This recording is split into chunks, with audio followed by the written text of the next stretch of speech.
అందరికీ మరొకసారి మన ప్రభువును రక్షకుడైన యేసుక్రీస్తు వారి పేరిట ప్రేమపూర్వకమైనటువంటి వందనాలండి. ఈరోజు కూడా మరొక విషయాన్ని మనం బైబిల్లో నుంచి ధ్యానించి ఈ యొక్క ఉదయకాలమున మనం ప్రభు యొక్క సన్నిధిలో అనేకమైనటువంటి ఆదరణ మనం పొందుకుందాం. కనుక ప్రతి ఒక్కరూ కూడా సిద్ధపడండి. యోహాను సువార్త 14వ అధ్యాయం మనం చూద్దాం.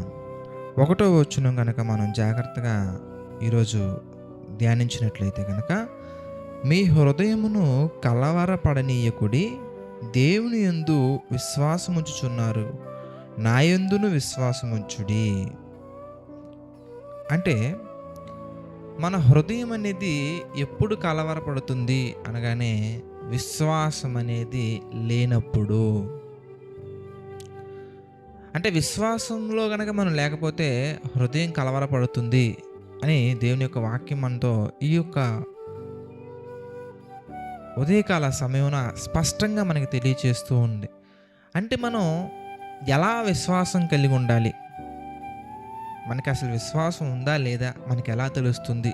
ఎందుకంటే చాలా సందర్భాలలో మనం గమనించవచ్చు, దేవుడిచ్చినటువంటి బహుమానాన్ని, దేవుడిచ్చినటువంటి ధన్యతలని, దేవుడిచ్చినటువంటి ఆశీర్వాదాన్ని మన జీవితంలో పొందుకునే విషయంలో కూడా మనం కొన్ని సందర్భాల్లో ఫెయిల్ అయిపోతూ ఉంటాం. అంటే క్లియర్గా చెప్పాలంటే, దేవుడు ఒక విషయం పట్ల నీకు విజయాన్ని అనుగ్రహించారు. అయితే ఆ విజయాన్ని నువ్వు ఆస్వాదించే విషయంలో కానీ, ఆ విజయాన్ని నువ్వు ఫీల్ అయ్యే విషయంలో కూడా ఫెయిల్ అయిపోతాం మనం. ఎప్పుడు అనగానే, ఎప్పుడైతే మనలో విశ్వాసము తక్కువగా ఉందో అప్పుడు.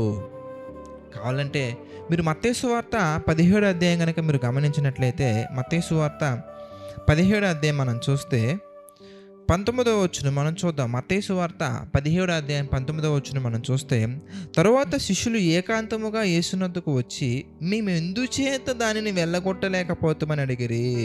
సందర్భం మనం రీసెంట్గానే ప్రభు కృపను బట్టి మనం ధ్యానించాం.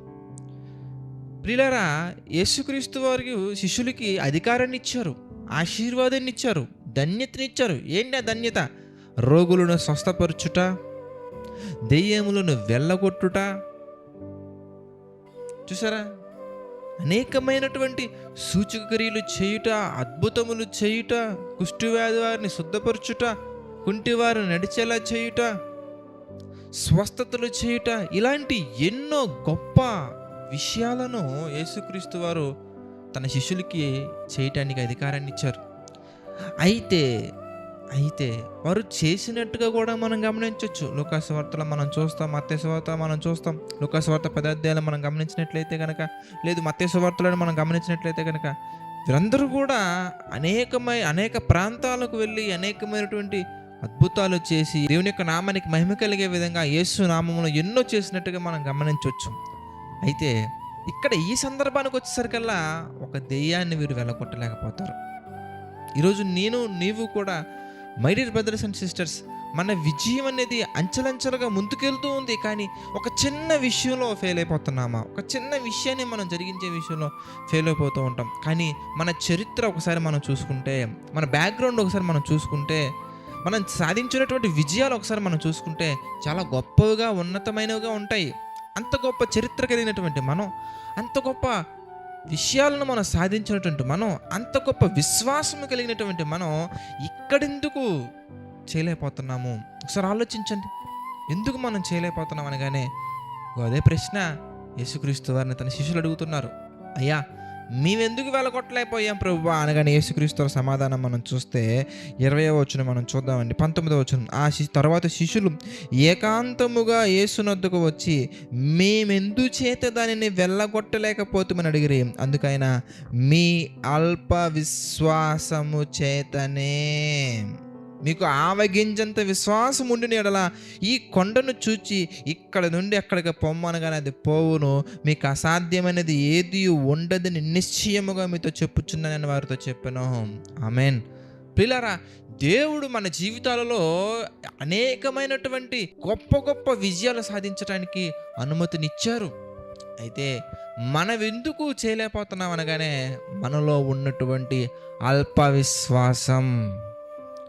విశ్వాసము చేతనే మీరు చేయలేకపోయారు.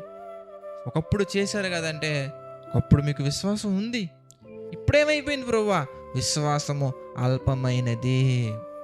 అల్పమైనదిగా మార్చేసాం మనం. అల్ప విశ్వాసులుగా మనం ఉండిపోయాం కనుక ఈరోజు మీరు ఒక దెయ్యాన్ని వేలగొట్టలేకపోయారు. ఒకానొకప్పుడు అనేకమైన దెయ్యాలను యేసు నామంలో వదలగొట్టినటువంటి మీరు ఇప్పుడు ఎందుకు చేయలేకపోతున్నారయ్యా అంటే కేవలం మీలో ఏర్పడినటువంటి అవిశ్వాసం వల్లనే. ప్రియులారా, ఈరోజు మన జీవితాల గురించి కూడా మనం ఆలోచించుకున్నట్లయితే కనుక పాస్ట్లో మనం ఎన్నో చేసి ఉండొచ్చు, ఎన్నో గొప్ప గొప్ప కార్యాలు ప్రభు కొరకు మనం చేసి ఉండొచ్చు. ఒక రకంగా చెప్పాలంటే అటువంటి కార్యాలను చూసి ఆశ్చర్యానికి గురైపోయి ఉంటారు. కానీ ఈరోజు చిన్న చిన్న విషయాలను చేయలేక, చిన్న చిన్న విషయాల్లో విజయం సాధించలేక అవమానంలో కృంగిపోతున్నావేమో. ఒకప్పుడు ప్రపంచానికి ఆశ్చర్యంగా బ్రతికిన నీ జీవితం ఈరోజు ప్రపంచం మొత్తం నేను అవమానించే విధంగా మారిపోయిందేమో. అయితే ఒక విషయం గుర్తుంచుకోవాలి, దేవునిలో బలపడే విషయంలో దినదినము అంతా మనం అభివృద్ధి పొందుతూ వెళ్తుంటేనే మన జీవితం అనేక మందికి ఆశ్చర్యకరంగా ఉంటుంది, అనేక మంది జీవితాలలో వెలుగులు నింపే విధంగా ఉంటుంది, విశ్వాసులకు మాదిరిగా ఉంటుంది. అలా కాకుండా నేను ఒకప్పుడు అలా ఉన్నాను బ్రదర్, ఒకప్పుడు ఇలా చేశాను బ్రదర్, ఒకప్పుడు అలా చేశాను బ్రదర్ అని మీరు ప్రభు కొరకు ఏం చేశారనగానే ప్రజెంట్ చేస్తున్నటువంటివి చెప్పకుండా ఎప్పుడో గతంలో చేసి చెప్పే విధంగా నీ జీవితం కనుక మారిపోయి ఉంటే ఈరోజు మరలా ఒకసారి నీ యొక్క జీవితాన్ని జ్ఞాపకం చేసుకో. ఒకప్పుడు ప్రభు కొరకు ఎలా బ్రతికావు, ఒకప్పుడు ప్రభు కొరకు ఎన్ని చేసావు. ఉదయాన్నే లేచి ప్రార్థన చేయటం కానీ, నువ్వు ట్రావెల్ చేస్తున్నప్పుడు గాస్పెల్ చేయటం కానీ, లేదంటే నీవు వర్క్ చేసే ఏరియాలో ఎవరైనా కానీ బాధలలో కృంగి ఉంటే వారికి క్రీస్తు యొక్క ప్రేమను పంచే విషయంలో కానీ ఎన్ని చేసున్నావు ఒకప్పుడు. ఈరోజు ఏమైంది? బైబిల్ రీడింగ్ చేద్దామని నువ్వు కూర్చుంటే కనీసం ఒక చాప్టర్ కాదు కానీ ఒక 10-15 అధ్యాయాలు చదవకుండా లెగలేనటువంటి నీవు ఇప్పుడు కనీసం ఒక చాప్టర్ చదవటానికి 100 సార్లు నిద్రమత్తులోకి వెళ్ళిపోతున్నావా? ఏంటి నీ విశ్వాసం? ఏంటి? ఎందుకు అలా మారిపోయింది? అలా మారటం వలన కదా ఈరోజు నీ జీవితంలో నువ్వు ఎన్నో చేయలేకపోతున్నావు. అలా మారటం వలన కదా ఈరోజు జీవితంలో నువ్వు ఎన్నో సాధించలేకపోతున్నావు. అలా మారటం వలన కదా ఒకప్పుడు ఎంతో గొప్ప గొప్ప కార్యాలు చేసినప్పటికీ ఈరోజు చిన్న చిన్నవి చేయలేకపోతున్నావు. ఒకప్పుడు ఎంత పెద్ద కష్టం వచ్చినా కానీ, కొండంత కష్టం వచ్చినా కానీ ఆవగింజంత విశ్వాసంతో get out of my life అనగానే వెళ్ళిపోయినటువంటి ఆ కష్టాలు ఈరోజు నిన్ను కలవరపడేలా చేస్తున్నాయంటే కారణం తెలుసా బ్రదర్? కారణం తెలుసా సిస్టర్? ఏంటంటే నీవు అల్ప విశ్వాసిగా మారిపోయావు. ఒకప్పుడు ఎంత పెద్ద సమస్య వచ్చినా కానీ don't worry, my lord is with me అని చెప్పినటువంటి నీవు ఈరోజు సమస్యను చూసి సందేహపడుతున్నావా? నేను చేయగలనా?